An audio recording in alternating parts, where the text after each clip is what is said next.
ಇನ್ನು ಸುಧಾಮೂರ್ತಿ ಅವರ ಜೊತೆಗೆ ನಮ್ಮ ಪ್ರತಿನಿಧಿ ಕಿರಣ್ ನಡೆಸಿರುವಂತಹ ಚಿಟ್ ಚಾಟ್ ಎಲ್ಲಿದೆ? ಜಮ್ಮು ಕಾಶ್ಮೀರದಲ್ಲಿ ನಡೆದ ಹುತಾತ್ಮ ಯೋಧರಿಗೆ ಸಾಕಷ್ಟು ಸಹಾಯಧನ ಬರ್ತಾ ಇರ್ತಕ್ಕಂಥದ್ದು. ಅದರಲ್ಲೂ ಮುಖ್ಯವಾಗಿ ಎಲ್ಲಾ ಕಡೆಯಿಂದಲೂ ಸಹ ಜನಸಾಮಾನ್ಯರು ಕೂಡ ಸಹಾಯ ಮಾಡ್ತಾ ಇದ್ದಾರೆ.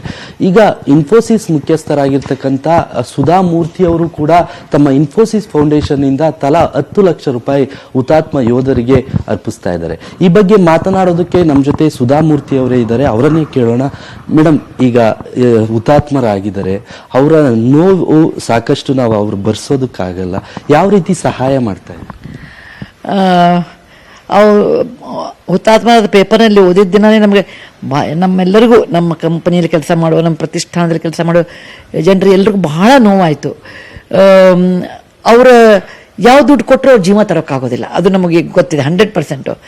ಆದರೆ ನಾವು ಒಂದು ಟೋಕನ್ ಅಂತ ಸ್ವಲ್ಪ ಸಹಾಯ ಮಾಡಿದರೆ, ನಿಮ್ಮ ಜೊತೆಗೆ ನಾವಿದ್ದೀವಿ, ನಾವೊಬ್ಬರೇ ಅಲ್ಲ ಅಂತ ಅವ್ರ ಕುಟುಂಬಗಳಿಗೆ ಗೊತ್ತಾಗಲಿ ಅಂತ ನಾವು ಮಾಡ್ತಿರೋದು.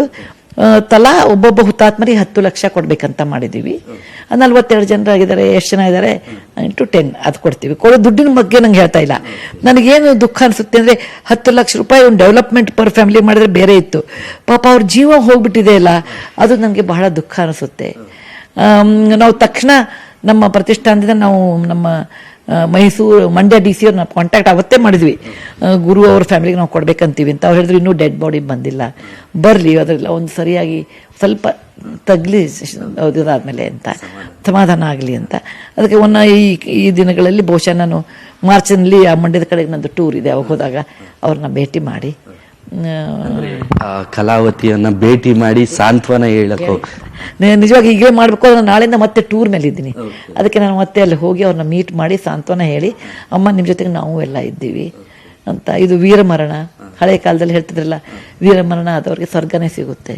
ದೇಶಕ್ಕಾಗಿ ನಿಮ್ಮ ಯಜಮಾನರು ನೆತ್ತರ ಕೊಟ್ಟಿದ್ದಾರೆ, ಇದು ನೆತ್ತರ ಕೊಡುಗೆ ಇದು ನಮ್ಮ ದೇಶಕ್ಕೆ ಅಂತ ಹೇಳಿ ನಮ್ಮ ಕೈಲಾದ ಒಂದು 10 ಲಕ್ಷ ರೂಪಾಯಿ. 14ಕ್ಕೆ ಹುತಾತ್ಮರಾದ್ರು ಯೋಧರು, ಹೇಗೆ ಥಾಟ್ ಬಂತು, ಇಮಿಡಿಯೇಟ್ ಹೇಗೆ ಯೋಚನೆ ಬಂತು? ಅವತ್ತೇ ನಾವು ವಿಚಾರ ಯಾಕೆ ಮಾಡಿದ್ದು ಅಂದರೆ, ಇದಕ್ಕಿಂತ ಮುಂಚೆ ನಾವು ಮಾಡಿದ್ದೀವಿ. ಉದಾಹರಣೆಗೆ ಕಾರ್ಗಿಲ್ ವಾರ್ ಆದಾಗ ನಮ್ಮ ಹತ್ರ ಅವಾಗ ಅಷ್ಟು ದುಡ್ಡು ಇರಲಿಲ್ಲ. ಕಾರ್ಗಿಲ್ ಯುದ್ಧ ಆದಾಗ ಪ್ರತಿಯೊಬ್ಬ ಹುತಾತ್ಮಗೂ ಅವಾಗಿನ ಕಾಲದಲ್ಲಿ 1 ಲಕ್ಷ ಅಂತ. ದುಡ್ಡು ಜಾಸ್ತಿ ಬಂದರೆ ಜಾಸ್ತಿ ಕೊಡ್ತೀವಿ, ಕಡಿಮೆ ಇದ್ರೆ 1 ಲಕ್ಷ ಬರೆದು ಅವ್ರಿಗೆಲ್ಲರಿಗೂ ಒಂದು ಕಾಗದ ಬರೆದು ನನ್ನ ಕಡೆಗೆ ಇನ್ನೂ ಇದೆ, ಜೈ ಹಿಂದ್ ಅಂತ ಬರೆದು ನಾನು ಒಂದು ಕಾಗದ ಕಳಿಸಿದ್ದೆ ಪ್ರತಿಯೊಂದು ಫ್ಯಾಮಿಲಿಗೂ. ಅಷ್ಟೇ ಇಲ್ಲ, ಕಳೆದ 2 ವರ್ಷದಲ್ಲಿ ಬಾರ್ಡರ್ ಸೆಕ್ಯೂರಿಟಿ ಫೋರ್ಸ್ ಅಂದರೆ ನಮ್ಮ ಚೈನಾ ಬಾರ್ಡರ್ ಆಗಲಿ, ನಮ್ಮ ಪಾಕಿಸ್ತಾನ ಬಾರ್ಡರ್ ಆಗಲಿ, ನಮ್ಮ ದೇಶದ ಪಾಕಿಸ್ತಾನ ಬಾರ್ಡರ್ ಆಗಲಿ, ತೀರ್ಕೊಂಡವ್ರಿಗೆ ಬಾರ್ಡರ್ ಸೆಕ್ಯೂರಿಟಿ ಫೋರ್ಸ್ನವ್ರಿಗೆ ಮಾತ್ರ ಅಂತ ತಿಳ್ಕೊಂಡು ನಾವು 80 ಕೋಟಿ ರೂಪಾಯಿ ಅಷ್ಟು ಖರ್ಚು ಮಾಡಿದ್ವಿ.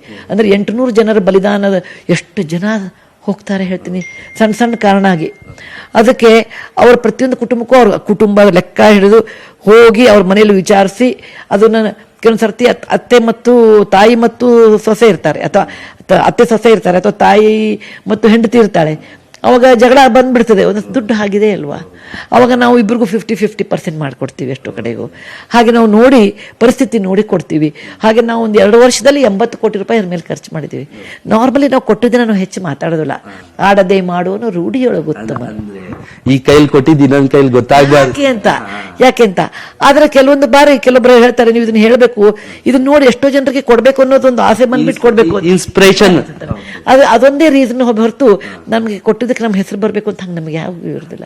ನನಗಾಗ್ಲಿ ನಮ್ಮ ಪ್ರತಿಷ್ಠಾನಕ್ಕೆ, ಯಾಕಂದ್ರೆ ಇದನ್ನ ನಾವೆಲ್ಲ ಯೋಚನೆ ಮಾಡಿ ಕೊಟ್ಟಿರ್ತೀವಿ ಮತ್ತು ನಮ್ಮ ದೇಶಕ್ಕೆ ಒಳ್ಳೇದಾಗ್ಲಿ ಅಂತ.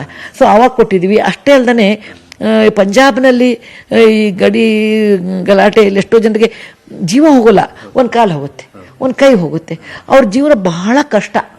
ತೀರ್ಕೊಂಡವ್ರಿಗೆ ದುಡ್ಡು ಬಂದ್ಬಿಡ್ತದೆ, ಈ ಅರ್ಧ ಆಗಿ ಉಳಿತಾರಲ್ಲ ಅವ್ರಿಗೆ ಬಹಳ ಕಷ್ಟ ಇರುತ್ತೆ. ಅಂಥವ್ರಿಗೆ ನಾವು ಸಹಾಯ ವರ್ಷಕ್ಕೆ 5 ಕೋಟಿ ಮಾಡ್ತೀವಿ, ಅದನ್ನು ಮಾಡಿದ್ದೀವಿ.